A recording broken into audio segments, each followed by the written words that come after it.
Dr. Jaffe, what causes vitamin D deficiency? Modern living.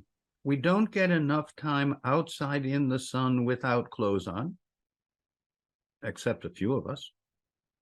And even if you're a lifeguard on Tel Aviv Beach, the chances are that modern diet, if you have any ultra-processed food, any packaged foods, any foods that have lots of preservatives in them, they will deplete the vitamin D precursor.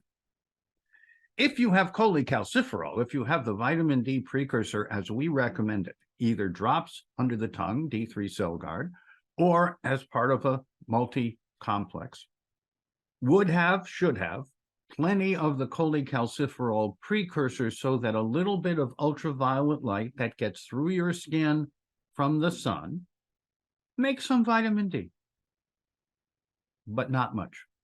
High-tech living has depleted the sources of vitamin D, has replaced them with fortification, which is not, in my opinion, identical. D2, ergosterol, the irradiated form that is a vitamin D analog, is not the same as the neurohormone D3. So I recommend D3. And yes, technically, the vitamin D3 does come from lanolin, and lanolin does come from sheep, but no sheep is harmed to get the precursor for the vitamin D. Why do I recommend drops under the tongue? Because they are absorbed, they go to the brain first and then the body. They are the most bioavailable forms when you take drops under the tongue, typically 5 to 10 drops once or twice a day, to keep your vitamin D level in the best range, goal range of 50 to 80. Vitamin D changes fairly quickly. So if you're a typical American, more than 80% of people just sampled are deficient in vitamin D. And many people significantly deficient. They have more pain. They have more risk of cancer. They have heart and vascular problems. There are many neurohormonal functions of vitamin D. In fact, vitamin D actually tells two cells that are adjacent to one another that they're close enough and they don't need to divide anymore. Or it sends a signal to divide more because we need more cells.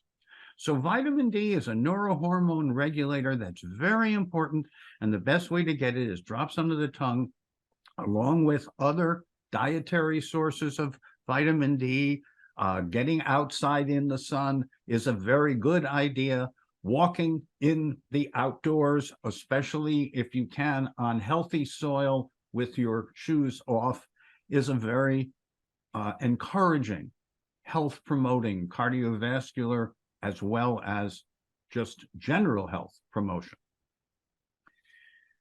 So vitamin D, a neurohormone, very important, and probably one of the most important supplements to take along with others today, because our society has depleted vitamin D and fortification is not the answer.